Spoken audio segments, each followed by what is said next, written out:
Hello class. Welcome back बच्चों। लो कह रहे बच्चों, स्टार्ट करते हैं नया लेक्चर। बेटा आज मुझे थियोरेटिकली इस चैप्टर को खत्म कर लेना है। टारगेट थोड़ा सा ज्यादा है, बोलना नहीं तभी टाइम पर खत्म हो पाएगा, वरना और लेट होते चले जाएंगे। तो बेटा थियोरेटिकली इसको वाइंड अप करेंगे। कल से बेटा एक नया चैप्टर शुरू करेंगे स्टैट्स से, न्यूमेरिकल चैप्टर, प्रैक्टिकल चैप्टर। ठीक है जी बाबू। इसके जो भी प्रैक्टिकल, सॉरी कल नहीं करते स्टैट्स का लेक्चर, थोड़ा परसों से करते हैं। कल बाबू हम इसके हॉट्स क्वेश्चन करते हैं। ठीक है जी। और अगर किसी को न्यूमेरिकल करने में कोई इंटरेस्टेड हुआ, जिनके छोटे हुए हैं, वो संडे को आ जाएंगे मेरे पास, उनको अलग टाइम में करते हैं। ठीक है जी, ताकि और बैच का समय व्यर्थ ना जाए। तो बेटा अब बात को आगे बढ़ा रहे हैं। अभी हमने ना बेटा काफी सारे टॉपिक पढ़ लिए। आज भी अगर आप आराम से सुन लोगे तो बहुत सारा पोर्शन क्लियर होगा उन बच्चों को जो कल एब्सेंट भी थे जाए। बेटा अभी मैंने ना total fix cost, total variable cost, total cost के बारे में पढ़ा। इन तीनों के आपस में रिलेशन पढ़ ली। बेटा average fix cost, average variable cost, average cost के बारे में पढ़ा। इन तीनों की भी कल आपस में रिलेशन पढ़ ली। अब आगे बढ़ा रहे हैं बेटा। वो बात कर रहे हैं मार्जिनल कॉस्ट की। तो आप सब बहुत अच्छे से जानते हैं, जब भी वर्ड टोटल आया, एवरेज आया, मार्जिनल आया तो मतलब ही नहीं। और मार्जिनल वर्ड जब भी आता है एन एडिशनल यूनिट की हम बात पक्का करते हैं। तो बेटा अगर प्रोड्यूसर को एक एडिशनल यूनिट बनाने पर जितना भी टोटल कॉस्ट में इंक्रीज हो रहा है, जितना भी टोटल कॉस्ट में इंक्रीज हो रहा है, वही मार्जिनल कॉस्ट है। एक बात बताओ, आप प्रोड्यूसर, रौनक सामने देखेगा, सेम बात शिवम और केशव, फोन छुटते नहीं तुम्हारे यहाँ पे, तो नीचे तो देख रहा, ये किसी और एक एडिशनल यूनिट बनाने पर जो भी बेटा टोटल कॉस्ट में इंक्रीज होगा वही मार्जिनल कॉस्ट है। मैं पहले एक यूनिट बनाता था, जैसे ही दूसरी बनाई एक एडिशनल बना दी, what is the total increase? 14। बेटा यही मार्जिनल कॉस्ट है।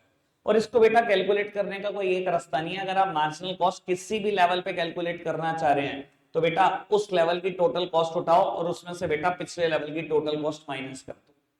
अगर मैं मार्जिनल कॉस्ट कैलकुलेट करना चाह रहा हूं एट लेवल 2, तो बेटा टोटल कॉस्ट उठाओ एट लेवल 2 और बेटा माइनस कर दो उससे पिछले लेवल की cost. That would be the marginal cost. कोई दिक्कत, कोई परेशानी तो नहीं। और बेटा आप एक और फॉर्मूला भी इस्तेमाल कर सकते हो, डेल्टा मतलब डेल्टा का मतलब इंक्रीज से है, delta total cost upon delta की। डेल्टा का मतलब हमेशा इंक्रीज से है। ऐसे फॉर्मूले का इस्तेमाल हम पता कब करते हैं? जब बेटा ये यूनिट का इंक्रीज एक से ज्यादा हो। मान लो कभी ऐसे कह दे तो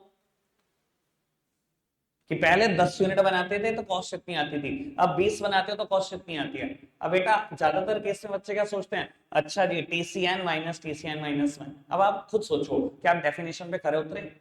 डेफिनेशन ये कहती थी एक एडिशनल यूनिट बनाने की कॉस्ट कितनी बढ़ गई। सर ये एक एडिशनल यूनिट बनाने की कॉस्ट नहीं बढ़ी, ये 10 एडिशनल यूनिट बनाने की कॉस्ट बढ़ी। जब भी अगर आप आउटपुट में एक से ज्यादा का इंक्रीज देखो, कोशिश करके ये फॉर्मूला मत लगाना, फिर ये फॉर्मूला लगाना। What is the total increase in total cost? 140। And what is the increase in output?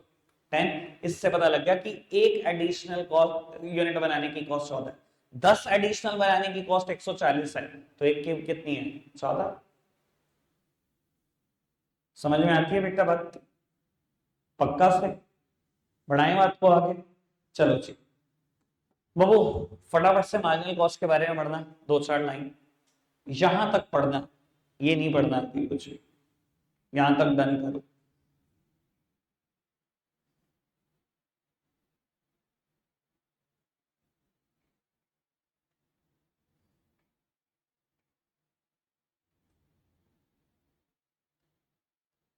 ठीक है, अब जी बाबू ये वाला शेड्यूल बहुत दिनों से बन रहा है, बस इसमें मार्जिनल कॉस्ट ऐड हो गई, बाकी सब देखते जाओ। आउटपुट है total variable cost, total fix cost 12 12 12, वही टोटल कॉस्ट इधर देखना चाहिए। बेटा मार्जिनल कॉस्ट कैसे निकाली जा सकती है? बेटा current level minus previous level. Zero level पे बेटा कोई कॉस्ट है, टोटल कॉस्ट 12। बेटा प्रीवियस लेवल माइनस करने के लिए नहीं है, इसलिए फर्स्ट लेवल पे कोई कॉस्ट नहीं निकलेगी, डैश। आधे से ज्यादा बच्चे गलती करते हैं, इसे अस्यूम कर लेते हैं जीरो। बेटा टोटल कॉस्ट कभी जीरो हो सकती है? टोटल कॉस्ट को जीरो करना है तो टोटल फिक्स कॉस्ट को जीरो करना है, ये जीरो होती है कभी? तो एज्यूम करने की गलती मत करना है यहाँ पर, ठीक है जी। Current level minus previous level any तो डैश। बेटा एक यूनिट ऑफ आउटपुट बनाया, कितनी कॉस्ट आई? 18। 18 में से 12 माइनस करें 6। 2 यूनिट बनाई तो कितनी कॉस्ट आई? 22। 22 में से 18 माइनस करें और हम कैलकुलेट करते चलते। कोई दिक्कत कोई परेशानी तो? ये समझ में आती है बात? चलो इधर देखना चाहिए बाबू। क्या मैं मार्जिनल कॉस्ट निकालने का ये फॉर्मूला नहीं लिख सकता?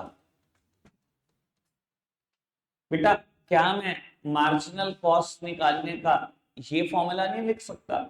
मैं अभी तक तो लिख रहा था formula total cost at nth level minus total cost at nth minus 1 level. बाबू मैंने इस बार क्या किया, इसे TVCN माइनस TVCN माइनस 1 लिख दिया। मैंने ऐसा क्यों लिखा सोचते हैं। डेफिनेशन क्या थी मार्जिनल कॉस्ट की? एक एडिशनल यूनिट बनाने पर जो टोटल कॉस्ट में इंक्रीज हुआ वही तो है मार्जिनल कॉस्ट। अच्छा एक बात सोचो, जो टोटल कॉस्ट में इंक्रीज हुआ, बेटा टोटल कॉस्ट में जितना भी इंक्रीज होता है it is purely due to TVC. Total cost में जितना भी इंक्रीज होता है किसकी वजह से होता है? टीवीसी की वजह से तो होता है। टीएफसी तो पूरी कांस्टेंट है, ये तो 12 12 12 12 है, इसमें तो सारा में 12 12 12 12 जोड़ा हुआ है। इसमें जितना भी इंक्रीज हो रहा है सब टीवीसी की वजह से तो हो रहा है। तो मैं ये भी तो लिख सकता हूं कि TVC N minus TVC N minus 1 एक एडिशनल यूनिट बनाने पे टोटल कॉस्ट में जो इंक्रीज हुआ, टोटल कॉस्ट में जो इंक्रीज हुआ, टोटल कॉस्ट में तो सारा इंक्रीज इसकी वजह से। चाहे बेटा अब ऐसे निकाल कर देख लो, बेटा 6 माइनस 0 इट इज 6 और यहां पर क्या था? ये भी 6 था। बेटा 10 माइनस 6 4, 22 माइनस 18 इट इज 4। करके देख लो बेटा, जो टोटल कॉस्ट से कॉस्ट आई वही बेटा टोटल वेरिएबल कॉस्ट से आई, कोई फर्क ही नहीं पड़ता। यानी कि मार्जिनल कॉस्ट के दोनों ही फॉर्मूला हो सकते हैं, बल्कि टोटल में 3 formula, TCN minus TCN minus 1, delta TC upon delta Q, TVCN minus TVCN minus 1। कोई दिक्कत कोई परेशानी तो नहीं? आगे बढ़ सकते हैं? चलो चलो बाबू, अब मुद्दा ये होता है कि मार्जिनल कॉस्ट की कर्व की शेप कैसी है। अगेन बेटा अगर कल अटेंड किया था तो लेक्चर बहुत अच्छे से पता होगा, नहीं किया था तो आज बेटा एक बारी और मेरे को मेहनत करनी पड़ेगी। बाबू मार्जिनल कॉस्ट कहीं ना कहीं कुछ है, उसके बाद ये कॉस्ट गिर रही है, उसके बाद ये कॉस्ट दोबारा बढ़ रही है। अगर याद हो तो कल एवरेज वेरिएबल कॉस्ट भी ऐसी थी और एवरेज कॉस्ट भी ऐसी थी। तो बेटा मार्जिनल कॉस्ट कहीं ना कहीं कुछ है, 6 है, फिर गिरी 4 हो गई, गिरी 5 हो गई और फिर 9 11 हो गई, यानी कि बढ़ गई। यानी कि बेटा मार्जिनल कॉस्ट का कर्व कैसा होगा? You shaped curve. कल एसी भी ऐसा था, कल एबीसी भी ऐसा था। पहले कहीं कोई कॉस्ट थी, फिर गिरती थी, फिर बढ़ जाती थी। कोई दिक्कत कोई परेशानी? इतनी बात है, बढ़ सकते हैं आगे, बढ़े आगे। चलो चलो बेटा बढ़ते हैं आगे।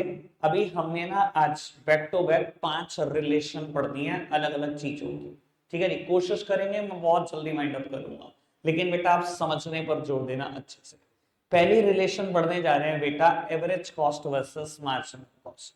बेटा इन दोनों के बीच क्या रिलेशन होती है? कल हमने डायग्राम पढ़े हैं बेटा, लेकिन मैं बता देता हूं दोनों यू शेप्ड हैं, पता सबको है, सबको पता है दोनों यू शेप्ड है। पर बाबू पेपर में जब डायग्राम बनाना होगा सही बना नहीं पाते, क्योंकि यही नहीं पता होता ना कौन किसके ऊपर बनती है, कौन किससे नीचे बनती है। शेड्यूल अच्छे से पता होना बड़ा जरूरी है, ठीक है बाबू। मैंने क्या करा, ये बना दी marginal cost curve, U shaped curve अभी पढ़ा था, और ये बना दी बेटा एवरेज कॉस्ट कर्व कुछ लगभग ऐसे, और बेटा ये भी यू शेप्ड कर्व, ठीक है जी। जब आप शेड्यूल से बनाओगे तो बिल्कुल ऐसा ही बनेगा, ठीक है। जब शेड्यूल से बनाओगे तो ऐसा ही बनेगा। इनकी रिलेशन में बेटा 3 पॉइंट है, आराम से समझेंगे, शेड्यूल से ही समझेंगे बेटा।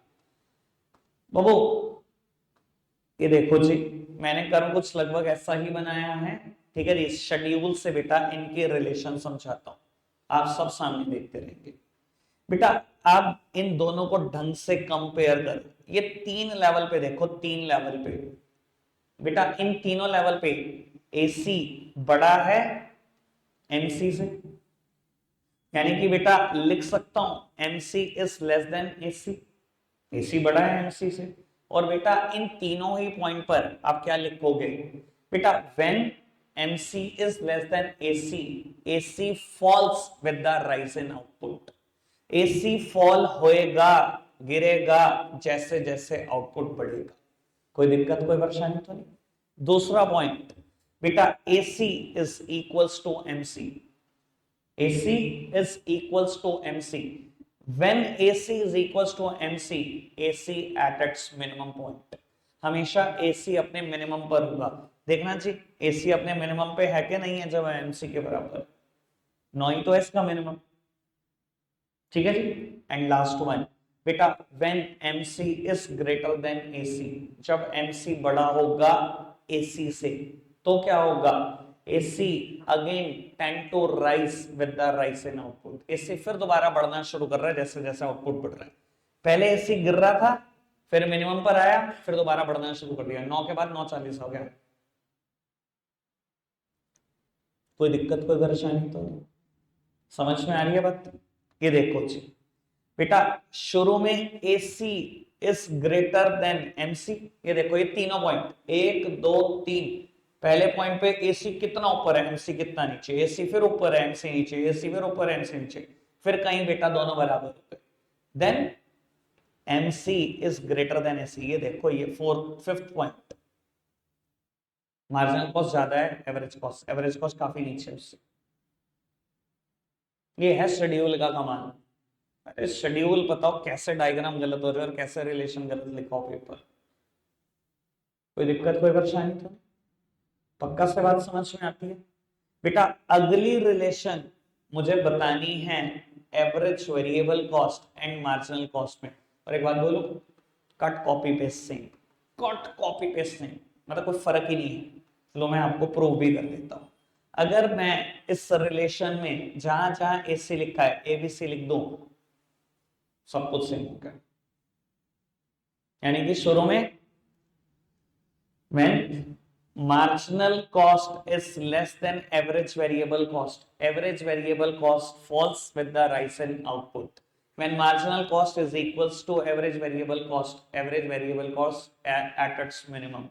When marginal cost is greater than average variable cost, ABC tend to increase with rise in output. वही तीनों लाइनें बोल रहा हूं और बेटा ये प्रूव भी कर देता हूं, सिर्फ हवाई बात नहीं। यहां पर आ जाओ, बस इसके डायग्राम में खेल है, वो खेल मैंने को अभी सिखाना है आपको। इधर देखना बाबू, इन दोनों पॉइंट पर देखो, अभी फर्स्ट पॉइंट को इग्नोर करो, इन दोनों पॉइंट पर देखो, या बल्कि सिर्फ इसी पॉइंट पर देखो। Initially marginal cost is less then ABC, AC में भी यही था। देन बेटा इट इज इक्वल्स, देन बेटा marginal cost is greater then ABC। वही तीनों पॉइंट, वही तीनों पॉइंट। और बेटा डायग्राम, बस डायग्राम में इसके खेल है, वो मैं आपको बता देता हूं। बाबू ये था डायग्राम MC का, ये था AC का, ठीक है ना। डायग्राम MC और ABC के थोड़े से चेंज है। MC तो ठीक है जी, यू शेप्ड कर्व है, ABC ना कुछ डायग्राम ऐसे बनता है बेटा, यानी कि ये ना फर्स्ट पॉइंट पे भी बेटा इंटरसेक्ट होते हैं और एक और जगह पे भी इंटरसेक्ट होते हैं, लेकिन जब रिलेशन शुरू की जाती है ना इस फर्स्ट पॉइंट से नहीं की जाती। आप बोलते हो initially MC is less then ABC, ये है MC कर्व, ये इनिशियली MC लेस देन है ABC से, ABC बड़ा है। आप इस पॉइंट का जिक्र नहीं करते शुरुआत, फिर कहते हो आप MC और ABC बराबर है, फिर आप कहते हो MC कर्व बहुत बड़ा है ABC से, ABC तो बहुत नीचे रह गया। यानी कि पहला ही पॉइंट इनका इंटरसेक्शन से शुरू होता है, ये देखो। और कैसे ना हो, शेड्यूल में देखो तो सही, दोनों बराबर है, पॉइंट तो एक ही होगा ना। ये देखो मैंने इसके लिए एक साफ सुथरा डायग्राम अलग पेज पे बना हुआ है, ये देखो। कोई दिक्कत कोई परेशानी तो नहीं, क्लियर है इतनी बात, पक्का से। अभी टोटल 2 रिलेशन डन, ठीक है जी। 3 बचती हैं, 3 में से बेटा 2 में और बड़ी सिमिलरिटी है। AC और ABC की पेपर में रिलेशन आ जाती है बेटा कई बार, और बेटा AC ABC और मार्जिनल कॉस्ट की भी बेटा रिलेशन आ जाती है कई बार। बता देता हूं बेटा, जितने पॉइंट यहाँ लिखोगे, पिछली बार मैंने 4 या 5 पॉइंट की बात करी थी, जितने पॉइंट यहाँ बताऊंगा बेटा उतने ही पॉइंट यहाँ बताऊंगा, एक एक्स्ट्रा कर दूंगा बस। ठीक है जी, समझे इसको बहुत अच्छे से। बेटा AC और ABC के बीच क्या रिलेशन है, सुनना बाबू, कल भी बताया था AC कर्व हमेशा ABC से ऊपर बनेगा, बनेगा कि नहीं बनेगा? कैसा था ABC कर्व? कुछ ऐसा। AC कर्व कुछ ऐसा, सॉरी इंटरेस्ट, एक मिनट, ये ABC और ये कुछ लगभग AC, या और करेक्शन कर दूं तो कुछ लगभग ये। बेटा AC कर्व हमेशा ABC से ऊपर बनेगा, क्यों बेटा? AC कर्व में ना AFC भी शामिल है। AC कैसे बनता है? ABC plus AFC। बेटा अगर इसके अंदर AFC शामिल है तो हमेशा बेटा ये इससे तो बड़ा ही होगा, कोई दिक्कत तो नहीं, कल भी ये बात बोली थी। दूसरी बात बेटा, AC और ABC की वर्टिकल जो डिफरेंस है, ये जो डिस्टेंस है, हर पॉइंट पे कम होता चला जाएगा, हर पॉइंट पे कम होता चला जाएगा। ये देखो डिफरेंस कितना ज्यादा है और ये देखना डिफरेंस कितना कम है। कहता है वर्टिकल ये जो डिफरेंस है ना इनका, ये कम होता चला जाएगा। सेकंड पॉइंट ये बोलता है, ये देखना चाहिए वर्टिकल डिस्टेंस कम हो रहा है कि नहीं। पहले 12, 6, 4, 3, 2.4 कम हो रहा है कि नहीं हो रहा? ठीक है जी बाबू, सबसे पहले AC कर्व बढ़ा है ABC से due to AFC, then vertical distance इन दोनों के बीच कम होता चला जा रहा है, शेड्यूल से भी पता लग रहा है कम होता चला जा रहा है, डायग्राम से भी पता लग रहा है कम होता चला जा रहा है। तीसरी बात, ये वर्टिकल डिस्टेंस कम तो होता चला जाएगा, लेकिन ABC AC को कभी इंटरसेक्ट नहीं करेगा। चाहे डिफरेंस आखिरी में 2.4 आ गया, चाहे अभी 1 आ जाए, चाहे अभी आधा आ जाए, 6.25 आ जाए, कभी इंटरसेक्शन नहीं होगा, कभी भी नहीं होगा। क्यों नहीं होगा सर? देखो, अगर दो चीजों का आप इंटरसेक्शन कराना चाहते हो तभी तो हो सकता है बेटा जब दोनों चीजें बराबर हो। इंटरसेक्शन कब हो सकता है? जब दोनों चीजें बराबर। बेटा ये इसके बराबर कब होगा आप खुद समझो। AC किससे मिलकर बना है? ABC और FC। ये कब बराबर हो सकते हैं? अगर ये जीरो है तो ये बराबर हो जाए। ये जीरो हो सकता है क्या? कल हमने पढ़ा था AFC किसके बराबर होता है? TFC upon QK। इसको जीरो होने के लिए इसको जीरो होना है। TFC टोटल फिक्स कॉस्ट कभी जीरो हो सकती है जिंदगी में? Even at the zero level of output there is some total fix cost. 12 12 12 हमारे एग्जांपल। जब ये कभी जीरो हो नहीं सकती तो ये कभी जीरो नहीं हो सकता, और अगर ये कभी जीरो नहीं हो सकता तो इनका इंटरसेक्शन पॉसिबल ही नहीं है। कोई दिक्कत कोई परेशानी तो नहीं, समझ आएगा बाबू? AC is greater then ABC, समझ में आया? क्योंकि इसके अंदर AFC शामिल है, इनका वर्टिकल डिस्टेंस कम होता चला जाता है, पर बेटा तीसरे पॉइंट में लिखा कभी इंटरसेक्शन भी नहीं होता। वैसे बता देता हूँ, फर्स्ट पॉइंट ना मुझे इन दोनों की शेप पर लिखना था, वो मैं फोर्थ पॉइंट में बोल रहा हूँ। इन दोनों की शेप कैसी है? U शेप है। 4 पॉइंट डन। 5वें पॉइंट सुनना जी, वो 5वें पॉइंट में हमने लिखा था ABC का मिनिमम पहले आता है और AC का मिनिमम बाद में आता है। कल भी ये बोला था, ठीक है ना? ये देख भी लो चाहे आप। बेटा AC का मिनिमम क्या है? 9 है। ABC का मिनिमम क्या है? 5 है। ABC का मिनिमम हमेशा पहले आएगा, AC का मिनिमम हमेशा बाद में आएगा। क्लियर? समझ आई बात बाबू? पेपर में रिलेशन इन दोनों की नहीं, इन तीनों की आई। 5 पॉइंट कट कॉपी पेस्ट से। दोनों यू शेप्ड कर्व हैं, AC कर्व ABC से बड़ा होता है क्योंकि FC इसके अंदर इंक्लूडेड है। वर्टिकल डिस्टेंस कम होता चला जाएगा, इंटरसेक्शन कभी नहीं होगा, और बेटा ABC का मिनिमम पहले आएगा, AC का मिनिमम बाद में आएगा। 5वां पैटर्न। छठे पॉइंट में एक बात लिखते हैं। अभी मैंने बेटा इन दोनों की रिलेशन अलग पढ़ी, और जब इन दोनों की पढ़ ली मैंने कहा AC को रिप्लेस कर दो ABC से, सेम रिलेशन इनकी। पहले पॉइंट क्या था रिलेशन का?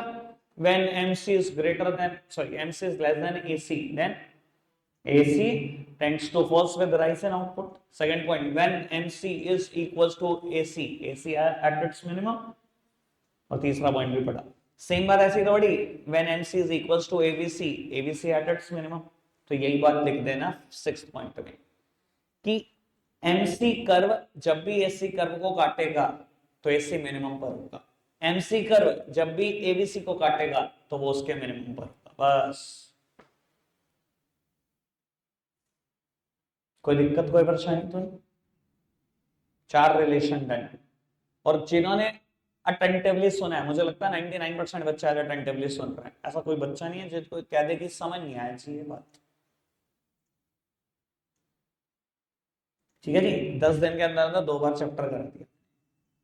एक आखिरी बात बचती है थ्योरेटिकली, बस मुझे एक्सपेक्टेड नहीं था कि इतनी जल्दी हो जाएगा, मैं तो 7:45 की तैयारी करके आया था। ठीक है जी, मार्जिनल कॉस्ट डन, आज करा 4 रिलेशन करा दी बैक टू बैक। ठीक है जी, एक लास्ट वन की बात करते हैं बेटा, रिलेशन है बेटा टोटल कॉस्ट और मार्जिनल कॉस्ट की। रिलेशन पढ़ने जा रहे हैं टोटल कॉस्ट और मार्जिनल कॉस्ट। बाबू आराम से समझना, total cost curve inverse S shaped curve था, और बेटा मार्जिनल कॉस्ट ये बेटा यू शेप्ड कर्व था। ठीक है, अब बेटा काम की बात मैं बताने जा रहा हूं, आराम से सुनने में इस चीज को। बेटा initially total cost increasing at the decreasing rate, ये देखो बेटा बढ़ तो रहा है, देखो एक तो बढ़ना ही होता है, ये भी तो बढ़ना ही है, बढ़ आप भी रहे हो पर बेटा डिक्रीजिंग रेट पे, ये जो ये ना पूरा घूम के ऐसे बढ़ रहे हो, पता लग रहा है भैया ऐसे बहुत तेजी से नहीं बढ़ रहे, बढ़ तो रहे हो गिरते गिरते गिरते गिरते बढ़ रहे हो। Total cost initially increasing at decreasing rate, then at a constant rate, ये लगभग लगभग कहीं एक जैसे से point degree, then at a increasing rate, अब भागी कुछ कॉस्ट ऐसे ही है। कल पढ़ा था ना टीवीसी और टीसी की शेप के बारे में, यही तो ज्ञान दे रहा था मैं कल आपको। बाबू initially increasing at decreasing rate, then at a constant rate, then at a increasing rate, है ना बाबू। और मार्जिनल कॉस्ट अभी देखिए हमने, पहले बेटा कहीं कुछ कॉस्ट थी, फिर कहीं बेटा कॉस्ट गिरी थी, और फिर कहीं बेटा कॉस्ट बढ़ी थी, ऐसे ही है। ठीक है जी, अब बाबू रिलेशन की बात यह है, जब भी टीसी डिक्रीजिंग रेट पर बढ़ेगा, जब भी डिक्रीजिंग रेट पर बढ़ेगा मार्जिनल कॉस्ट भी गिरेगी, डिक्रीज होगी। और हो क्यों ना, आप खुद समझो, टीसी को अगर टोटल कॉस्ट मुझे निकालनी हो, एक फॉर्मूला ये भी तो होता है, सारी मार्जिनल कॉस्ट को जोड़ते चले जाओ। भैया अगर ये गिर रहा है तो ये भी गिरते हुए बढ़ेगा, और अगर ये मिनिमम पर है तो ये कांस्टेंट रेट पर बढ़ रहा होगा, और अगर ये भाग रहा है तो ये कैसे ना भागेगा। बात तो बड़ी सिंपल सी, 3 ही पॉइंट की रिलेशन है। When TC increasing at the decreasing rate, MC also falls. When TC increasing at the constant rate, MC at its minimum. When TC increasing at the increasing rate, MC also increases. Notes से ज्यादा अच्छी language बता रहा हूं आपको, notes में भी लिखी गई ऐसी। खत्म होगी 5 रिलेशन। ठीक है जी, रखते हैं आज के लिए इतना ही है प्यारे बच्चों।